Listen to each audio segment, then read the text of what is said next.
Монголын одоо нүдний эмч нарын нийгэмлэгийн 35 дахь ардим шинжилгээний хуралд өргөцсөн байгаа.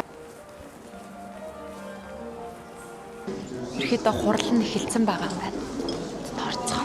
Тэгэхээр энэ хүндрэлний нөхцөл байдал магадгүй 1992 онд Монголын 6 залуу бүх Японд анх ирж суралцсан талаар туршлагыг эзэмшиж байхдаа ийм хүндрэлүүдийг бас туулсан байж байсан ба. Тэгэхээр өнөөдрийн хуралд нийт 20 ихтгэл хилцүүлэгдэж байгаа юм байна. Тэгээд үүнээс 17 нь Монгол эмч нарын, 3 нь гадаад эмч нарын ихтгэл юм байна. Мөн өнөөдрийн одоо хуралд хөдөө орон нутаг, дүүрэг, лавлгаа шатлалын эмнэлгийн 200 гаруй нүдний эмч нар манай оролцож бас нүд судлалын салбартах олоо туршлагаа хамтдаа солилцож байгаа ийм том хурал болж байгаа юм байна. Нэгэнт хурлыг зориод ирсэн болохоор бас зохион байгуулж байгаа хамт олноос яриа аваад та бүхэнд бас мэдээлэл өгье гэж шийдсэн. Ер нь нөгөө ангаах ухаан тэр дундаа нүдний салбар ер нь жилд маш хурдцтай хөгжиж байгаа салбар.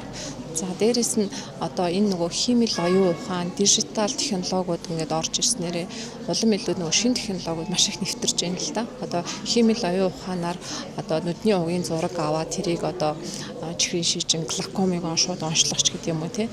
Ийм шинэ технологиуд одоо манай улсад нэвтрээд төслийн шатндаа зарим аймаг дүүрэг одоо улсын эмнэлгүүдтэйгээр хэрэгжээд явж байна. Өнөөдрийн хурлыг зорж ирсэн бас нэг шалтгаан гэвэл энэ удаагийн хуралд Аз номхон далай нүд судлалын академийн ерөнхийлөгч за тэгээд Японы Цукупагийн сургуулийн нүд судлалын танхимын эрхлэгч профессор Тецуро Ашика өргөдөө ирсэн. Тэгээд нүд судлалын салбарын толгомдож байгаа асуудлууд цаашдаа ирээдүйн чиг хандлага гэд бас товчхон бас яриа аваад амьдсан. Энэ бол маш чухал зүйл байлаа. Ингээд яриаг та бүхэндээ хүргэе.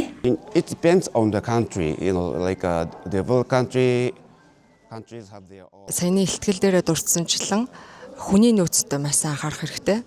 За манай Япон улсад бол хүний нөөц буюу нүдний эмч нар маань хүрэлцээ бас багтай байдаг. Ялангуяа хөдөө орон нутагт хүрэлцээ багтай байдаг учраас бид нар химэл оюун ухааны буюу дэвшилтэт технологиг илүү хөгжүүлэх тал руугаа илүү анхаарч байгаа. За химэл оюун ухаанаар нүдний хавдар, эвэрлэг болон торлогийн одоо суур өвчнүүдийг бас илрүүлэх боломжтой байдаг. За тэгэхээр нүдний нийгэмлэгийн 35 дахь удаагийн хурал маань ийм хүн амжилттай болж өндөрлөө. Тэгээд бас ирээд энэ салбар бас яаж хөгжиж байгаа, ямар ололт амжилттай байгаа, цаашлаад бас олон улсын хэмжээнд юун дээр бас анхаарах хэрэгтэй гэд гадна дотны бас зочид төлөөлөгчд маань аюу олон чухал зүйлийг бас илтгэлтэй дурдлаа. Тэгээд хуралдаа ирсэнд маш их баярлалаа. Тэгээд та бүхэнд бас өнөөдөр блогороо дамжуулаад аюу хэрэгтэй мэдээлэл хүргэж чадсан гэд итгэлтэй байна. Эргээд болцсон.